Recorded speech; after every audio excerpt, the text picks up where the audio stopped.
Exit poll जो है वो क्या दिखा रहे हैं, किस तरह की जो तस्वीर है उभर के आ रही है। मेरे साथ नीलेश खरे हैं, चीफ एडिटर सकाल के रहे हैं। सकाल अखबार आप जानते हैं महाराष्ट्र का एक प्रमुख अखबार है। जिगर दोषी मेरे साथ जुड़े हैं, पॉलिटिकल एनालिस्ट हैं। अजीत शुक्ला जो हैं वो मेरे साथ जुड़े हैं, वो पूरा एनालिसिस देंगे आपको कि किस तरह से जो है चुनाव को जो है देखा जाता है, किस तरह से एनालिसिस किया जाता है और क्या उनका क्या ख्याल है, जो ये पोल ऑफ पोल्स है उसमें वो क्या मानते हैं। मेरे साथ मुंबई से मेरे सहयोगी अभिषेक शर्मा भी जुड़ेंगे, तो उनसे भी बात करेंगे। लेकिन पहले बात करते हैं नीलेश खरे जी से, सकाल के चीफ एडिटर हैं। नीलेश जी, स्वागत है इस चर्चा में आपका। कैसे देखते हैं इस ये जो वोटिंग परसेंटेज है उसको कैसे देखते हैं महाराष्ट्र में जो अभी तक हुई है? जो दिखाई दे रहा है वो ये दिखाई दे रहा है कि चाहे वो विधानसभा पिछला था या फिर लोकसभा था, दोनों में ही ज़्यादा वोट पड़े थे, इस बार कम वोट पड़े हैं। महाराष्ट्र में इस पैटर्न को क्या देखेंगे, किस तरह से आप देखेंगे, क्या किस ओर चुनाव जा रहा है?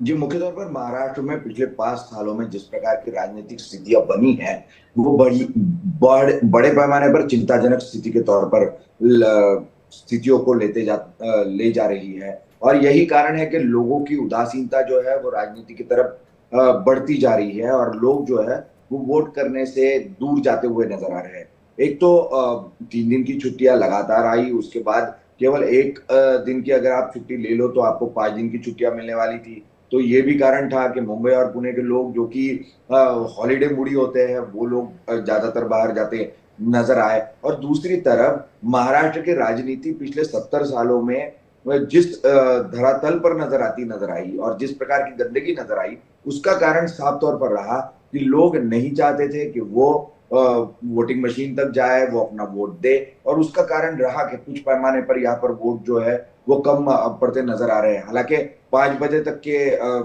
वोटिंग परसेंटेज जो है वो यहाँ पर सामने आते नजर आ रहे हैं, पर 1 घंटे में भी अगर हम पकड़ ले तो वो 2 से 3% तक की बढ़ोतरी यहाँ पर नजर आएगी। उसके बावजूद भी ये लगता नहीं है कि आंकड़ा जो है वो सही तौर पर सामने आएगा। इसलिए ये तो साफ तौर पर है कि आम जनता जो है वो राजनेताओं से उकता गई है। जिस प्रकार की जोड़ तोड़ की राजनीति महाराष्ट्र में हुई है उससे उकता गई है, और उसी का कारण है कि यहाँ पर वोट परसेंटेज कम होता नजर आ रहा है। जिगर जी, आप भी आपका भी स्वागत है इस चर्चा में। आप क्यों क्या देखते हैं, क्यों आखिर जो है ये वोट परसेंट कम होता है? मैं ये मानता हूं कि इससे कोई खास जो है आप निष्कर्ष शायद नहीं निकाल सकते हैं कि कितना वोट जो है पड़ा है, लेकिन ये बात ज़रूर है कि चुनावों में लोगों की रुचि ज़्यादा है या फिर उदासीनता है, इस ओर ज़रूर इशारा करता है। आप किस तरह से देखते हैं? वैसे भी अर्बन इलाकों में तो आप मान के चल सकते हैं वैसे भी वोटिंग परसेंटेज कम होता रहा है, लेकिन आप रूरल इलाकों में अगर देखें तो क्या आपको दिखाई देता है महाराष्ट्र में किस तरह का चुनाव रहा है? बिल्कुल, जैसे आपने अपनी प्रस्तावना में भी कहा, मेरे ख्याल से ये जो पूरा चुनाव हुआ है और पिछले काफी समय से जो जो चुनाव हो रहे हैं उसमें एक बात साफ देखने को मिल रही है कि भारत का जो मतदाता का मानसिक है या जो उनका मन में जो चर्चा चलती है या आसपास जो डिस्कशन चलते हैं अपने रिश्तेदारों से या परिवार से या जो भी है, उसमें उदासीनता बिल्कुल देखने को मिलती है। मुद्दे कई सारे होते हैं, जैसे अभी आगे हमने डिस्कशन सकल ग्रुप के जो एडिटर है उन्होंने कहा कि एक तो सबसे बड़ी बात ये होती है जोड़ तोड़ की राजनीति चलती है, उसके हिसाब से लोगों को मन में एक विश्वास जो होता है राजनेताओं के प्रति वो उठ जाता है। दूसरा ये होता है कि बहुत सारे ऐसे जो घरेलू इश्यूज होते हैं रोजिंदा रोजमर्रा की जीवन में, चाहे महंगाई हो, बेरोजगारी वगैरह कुछ भी, तो उस चक्कर में लोग ये धीरे धीरे समझने लगते हैं कि जो भी नेता आकर बैठेंगे सत्ता में वो शायद हमारे लिए इतना कुछ नहीं कर पाएंगे जितना हमें उनसे अपेक्षा है। इसी वजह से मेरे ख्याल से वोटिंग परसेंटेज में कई बार हमने देखा है पिछले कुछ 2-4 वर्षों के अंदर की उदासीनता देखने को मिल रही है। जहां तक बात है महाराष्ट्र की, तो महाराष्ट्र में आपने एक आंकड़ा दिया पिछले विधानसभा चुनाव का जो वोटिंग परसेंटेज था। मेरे पास लोकसभा चुनाव के वोटिंग परसेंटेज भी है और उसमें ओवरऑल अगर आप देखें तो जो बिल्कुल वोट प्रतिशत में चेंज आया था, एमवीए को मेरे ख्याल से 43.71 आसपास वोट परसेंटेज मिले थे और महायुति है उसे 43.55% मिले थे। ज्यादा फर्क नहीं था। पर आज की तारीख में अब ये देखने लायक बात होगी कि 23 तारीख को क्या नतीजा आएंगे, क्योंकि एक हंग असेंबली या एक फ्रैक्चर्ड असेंबली काइंड ऑफ जो अभी सिचुएशन दिख रही है वो साफ दिख रही है। एक चीज ये भी है कि जो वोट जिहाद और वोट धर्म युद्ध की बात चल रही है, वो भी कई सारे इलाकों में देखने को मिल रहा है, उसमें भी कहीं कोई दो राय नहीं है। लेकिन एक बात ये भी स्पष्ट दिख रही है कि जितने भी घटक दल है, जितने भी लोग हैं, चाहे महायुति में हो चाहे महाविकास अघाड़ी में हो, उनके प्रति जनता के अंदर जो विश्वास पैदा होना चाहिए, या उनकी जो स्कीम है या योजना है या जो संकल्प पत्र है, वो जनता को इतना भरोसा अब नहीं बैठ रहा, वो साफ दिख रहा है। अगर आप विदर्भ की बात ले ले या मराठवाड़ा की बात ले ले, मुझे लग रहा है ये चुनाव में सबसे ज्यादा अगर कोई किंग मेकर बन के उभरेगा तो निर्दलीय उभरेंगे। उसके अलावा मराठा वोट्स, ओबीसी वोट और अल्पसंख्यक वोटों का भी काफी खासा असर रहेगा। जिस तरीके से मनोज जरांगे ने जो मराठा पूरा आंदोलन किया था और तकरीबन 100 सीटों पर मराठा वोट असर करते, तो ये सारी बातें इंपैक्टफुल जरूर रहेगी।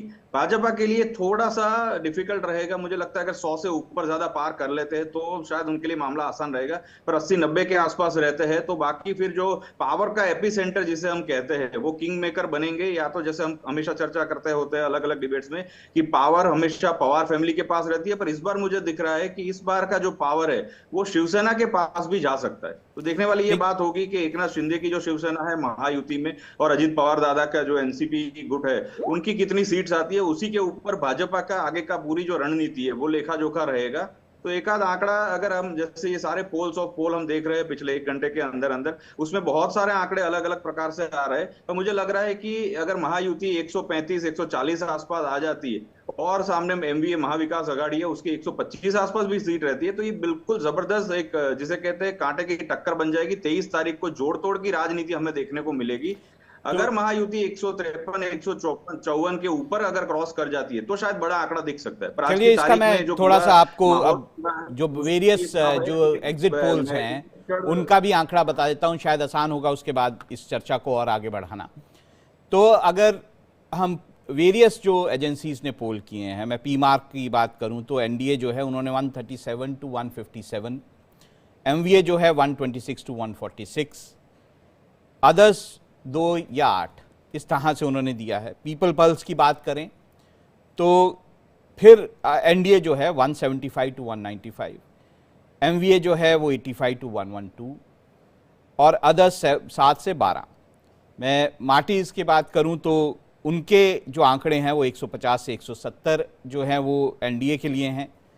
अगर मैं बात करूं एमवीए की तो 110 से 130 और अदर्स की बात करें तो 8 से 10।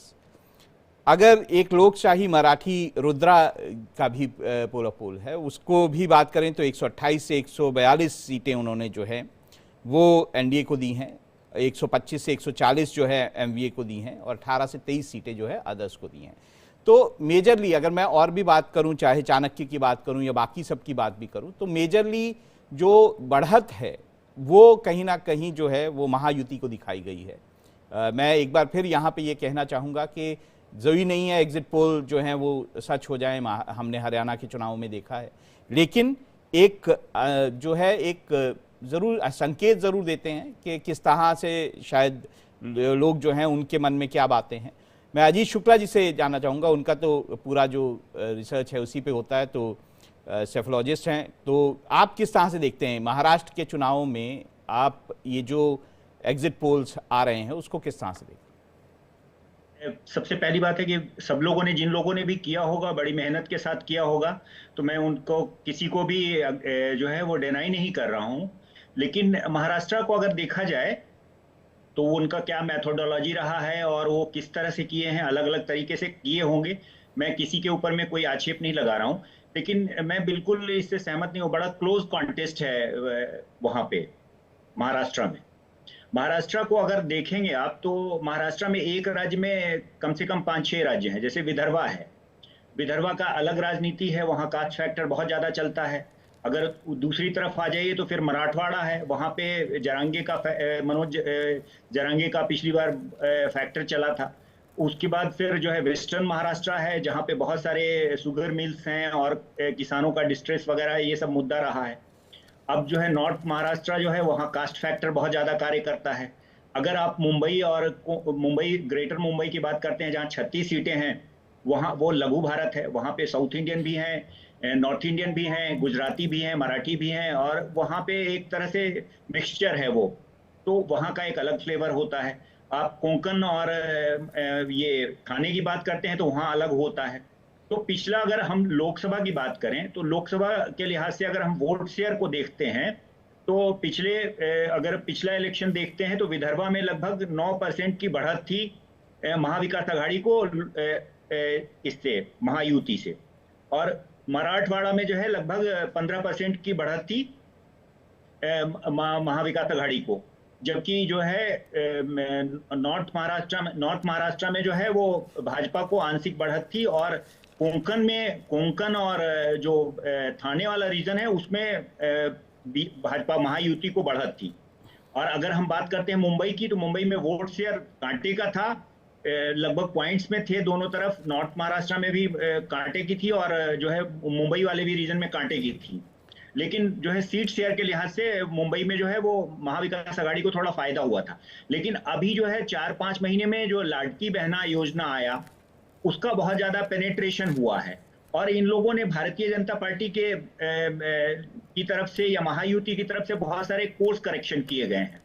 तो अब ये चीज देखना पड़ेगा। अभी तो ये जो कारण है उन पे आऊंगा। देखिए, आपने नॉर्थ महाराष्ट्र की बात की, बहुत सारी बात की जाती है भाई, नॉर्थ महाराष्ट्र जो है बहुत ज़्यादा कृषि जो है वहाँ बहुल क्षेत्र है, वहाँ पर जो वेजिटेबल बोलते हैं उसे महाराष्ट्र का, तो वहाँ बात होती रही थी कि वहाँ किसान बड़ा नाराज़ है, क्यों वहाँ पे जो फसलें हैं उसके सही दाम नहीं मिलते हैं, इस तरह की बातें हो रही थी। तो क्या ऐसा कारण है कि नॉर्थ महाराष्ट्र जो है वो जो है महायुति के लिए वोट करेगा? देखिए, पहले तो कुछ बड़े नेता थे जो कांग्रेस में हुआ करते थे, वो लोग शामिल हो गए भारतीय जनता पार्टी में और महायुति में, और वहां पे जो है लोकसभा चुनाव में जो है वो एक नैरेटिव पे चुनाव हुआ था। लेकिन अभी का जो इलेक्शन है वो डिफरेंट हो गया, वो लोकलाइज तरह से हो गया, सीट टू सीट इलेक्शन हो गए हैं ये। तो किसी भी पॉलस्टर्स के लिए या किसी चुनाव विश्लेषक के लिए ये बताना बड़ा कठिन हो जा रहा है। कोई भी स्पष्ट रूप से आप उनके कॉन्फिडेंस लेवल को चेक कीजिएगा तो वो अपने बहुत स्पष्ट रूप से नहीं बता पाएंगे, क्योंकि 2 बैक टू बैक जो है पीछे, चाहे वो 400 पार वाला रहा हो या ये इससे बाद वाला जो इलेक्शंस हैं हरियाणा का, वो रिसेंटली गलत साबित हुए हैं। इसलिए जो है वो बहुत गौर से और बहुत ज्यादा अच्छे से देखना पड़ेगा हर चीजों को। तो उसपे चेंजेस ये आया, सबसे पहले तो उन्होंने कोर्स करेक्शन किया कि वो भाव को जो है फिर से निर्धारित करने की कोशिश की, प्लस जो है बहुत सारे ऐसे नेता हैं जो फिर से वापस शामिल हुए महायुति में। और दूसरा एक चीज है कि वहां पे कई योजनाएं सरकार ने, एक सिर्फ लाडकी बहना योजना नहीं, कई योजनाएं उन्होंने एक साथ शुरू की, तो उन सब का कहीं ना कहीं लाभ मिल रहा है। दूसरा जो कास्ट फैक्टर जो उनके अगेंस्ट किया था उसको कोर्स करेक्शन करने की कोशिश की है। जैसे पहले होता था क्या कि जो विदर्भा एरिया में जो है पहले चल रहे थे कि भाई एडीएमके, आदिवासी, दलित, मुस्लिम और कुणबी जो है फैक्टर चला था। इस बार जो है बीजेपी ने एक माधव फैक्टर को जो है वो यूज किया है, तो माधव फैक्टर में ये तो लोकसभा में भी यूज किया था। मैं जो है नीलेश खरे जी के पास जाना चाहूंगा कि जहां जैसे नॉर्थ महाराष्ट्र की बात करते हैं तो विदर्भ की भी बात कर लेते हैं, वहां पर भी कॉटन और सोयाबीन किसान, तो एमवीए जो है उसने बड़ा बढ़ चढ़ के कहा सोयाबीन का हम दाम जो है वो बहुत बढ़ा देंगे, उसमें जो है उन्होंने प्रॉमिस किया कि 7,000 पर क्विंटल कर देंगे उसका दाम। तो आपको लगता है कि विदर्भ जो कि पहले से जो है बीजेपी के लिए थोड़ा मुश्किल जो है वो दिखाई देता है, वहां पर जो है बीजेपी या फिर ये कहूं महायुति बेहतर कर पाए? राहुल, विदर्भ इस बार बड़ा ही पेचीदा बना हुआ है बीजेपी के लिए, क्योंकि लोकसभा में भी अगर आंकड़ों पर आप नजर डालें तो वहां पर 11 में से केवल एक ही सीट बीजेपी बचा पाई थी और वो नाम था नितिन गडकरी, और वो भी कैंडिडेट के चलते बच पाई, वरना वो सीट भी बीजेपी को मुश्किल में डाल सकती थी। अगर अभी की स्थिति अगर हम देखें महाराष्ट्र की, तो यहाँ पर विदर्भ की अगर बात करते हैं तो विदर्भ में कास्ट फैक्टर है, कुणबी को इससे पहले ही ओबीसी मिल चुका है।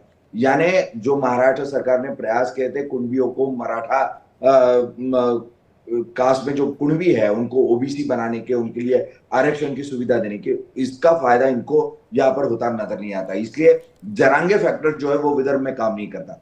पर विदर्भ की जमीन हमेशा कांग्रेस की जमीन रही है, हालांकि 2014 के बाद स्थितियां बदली, पर वो वापस कांग्रेस की तरफ मुड़ते नजर आ रहे हैं, कांग्रेस विदर्भ के लोग मुख्य तौर पर। और ये कारण रहा कि कांग्रेस वहां पर अच्छी खासी बढ़ोतरी करती नजर आई है।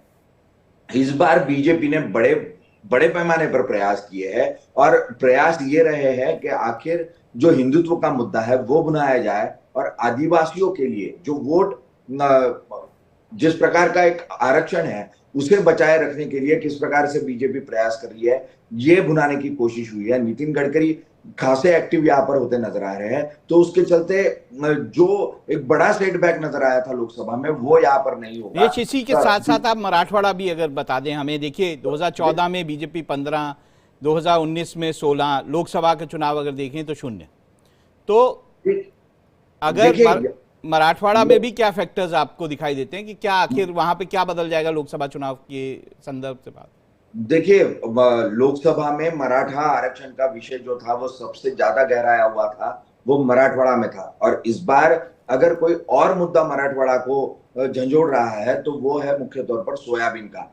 सोयाबीन का रेट जो है वो लगभग 2500 से 3000 चल रहा है, जो कि बुआई और बाकी जो खर्च है सारा वो लगभग 6000 से 6500 तक आ रहा है। तो किसान खासा परेशान नजर आ रहा है इस मुद्दे को लेकर, और यही मुद्दा है कि जिसके चलते यहाँ पर मराठा आरक्षण और सोयाबीन के मुद्दे को लेकर बीजेपी को एक बड़ा सेटबैक जो है वो नजर आ सकता है। यहाँ पर अशोक चौहान जैसे नेताओं को अपने साथ लाने का प्रयास किया गया, जिसके चलते 1 या 2 सीटों पर जो है वो बीजेपी अपने आप को बचा पाएगी या सीटों को बरकरार रख पाएगी। मगर ये 2 चीजों का सेटबैक जो है वो बड़े पैमाने पर यहाँ पर नजर आएगा। इसके लिए हालांकि बीजेपी ने करेक्टिव मेजर्स भी लिए, जिसमें मराठाओं के खिलाफ ओबीसी जो है उस फैक्टर को इस्तेमाल, जो हरियाणा में हुआ। मैं इस वाले मामले पर ओबीसी वर्सेस मराठा जो है, मैं जिगर साहब के पास जाना चाहूंगा, क्योंकि ये एक और मुद्दा है कि क्या जो बीजेपी है, जो युति है, क्या वो ओबीसी वर्सेस मराठा का जो प्रॉब्लम है उसको संभाल पाएगी? माना जाता है लोकसभा चुनाव में ऐसा जो मामला है वो संभाल नहीं पाई और ओबीसी कहीं ना कहीं जो है वो विपक्ष की तरफ खिसका।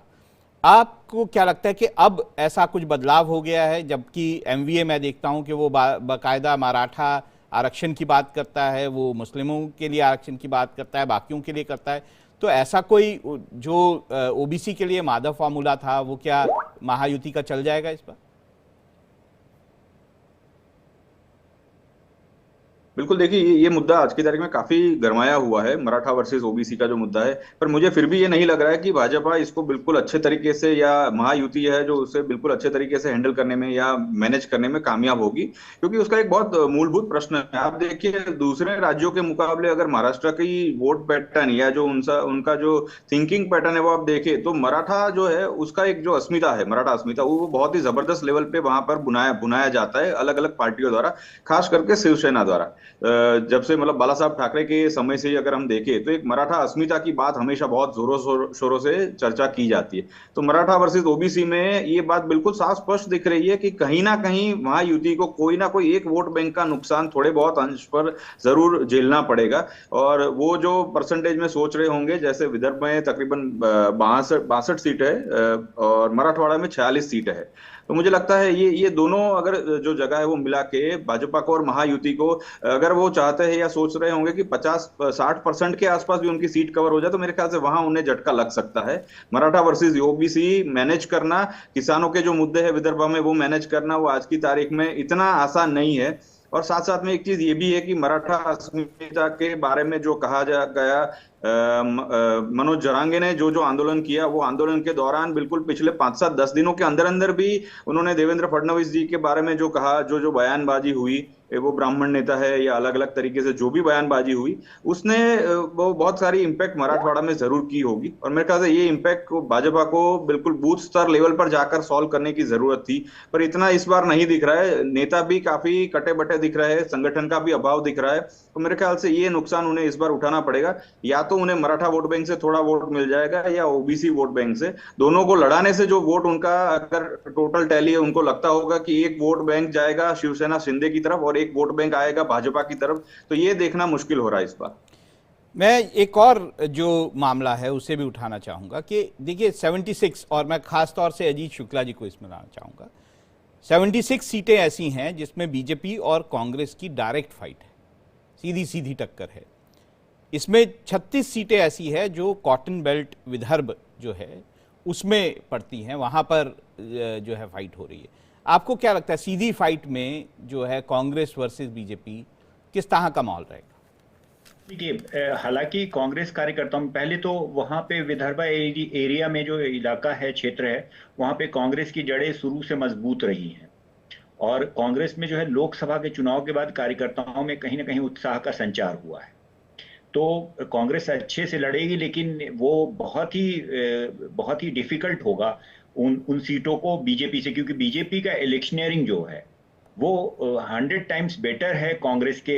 कांग्रेस अभी भी ट्रेडिशनल तरीके से चुनाव लड़ती है, जबकि भारतीय जनता पार्टी सारे जो है तरकीब लगाती है। तो वो देखना पड़ेगा कि आगे कैसे ये लड़ते हैं, लेकिन ये थोड़ा एक मुश्किल है। हालांकि पूरे विदर्भा में जो है आंशिक रूप से महाविकास आघाड़ी ही थोड़ा आगे लग रही है आज की डेट में। मैं एक एक करके आपसे सबसे एक एक पूछना चाहूँगा। पहले चलते नीलेश जी, आप मराठवाड़ा 46 सीट, नीलेश जी शायद संपर्क टूट गया है। जिगर जी आपसे बात करेंगे। अगर हम मराठवाड़ा 46 सीट्स, आपको क्या लगता है एमवीए और जो है महायुति में कितनी सीटें?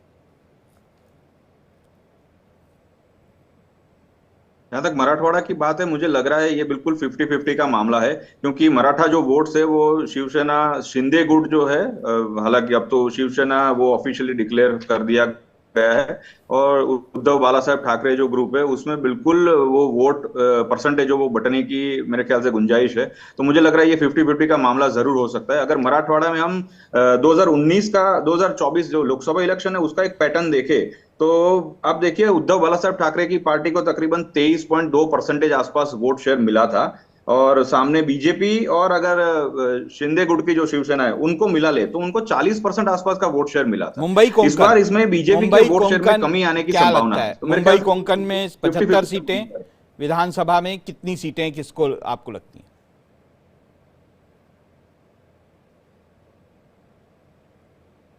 देखिए थाने कोंकण जो एरिया है उसमें भी वापस मैं वही कहूंगा कि उसमें भी काफी जबरदस्त होल्ड जो है वो शिवसेना उद्धव बाला साहब ठाकरे की पार्टी का था, और उसके बाद जब शिवसेना शिंदे गुट का निर्माण हुआ तो उनका भी एक जो बेस बना उसकी वजह से वहां पर भी वोट शेयर को बटने की पूरी संभावना है। और हालांकि मेरे ख्याल से अगर ओवरऑल इसके पिक्चर को देखें तो 60-40 का रेशियो रह सकता है महायुति और महाविकास आघाड़ी के बीच में। मैं आपको थोड़ा जल्दी कर रहा हूं, लेकिन विदर्भ कितना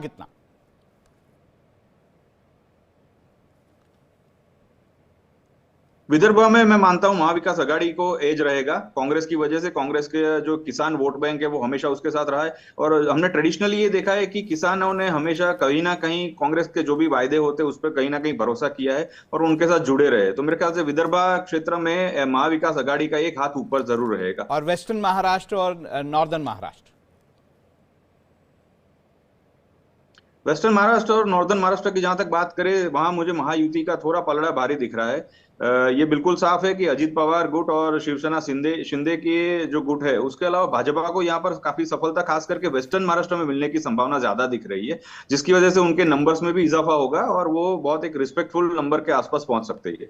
अभिषेक, मैं अपने जो सहयोगी हैं अभिषेक, उनसे एक कमेंट जरूर लेना चाहूंगा। जो पोल ऑफ पोल्स दिखा रहा है वो एनडीए को बढ़त दिखा रहा है महाराष्ट्र में, और ये भी है कि ऐसा लगता है पोल ऑफ पोल्स में कि ज़्यादातर जो पोल ऑफ पोल्स हैं उनकी तरफ उससे लगता है कि जो महायुति है वो सरकार बना लेगी। आप कितना सहमत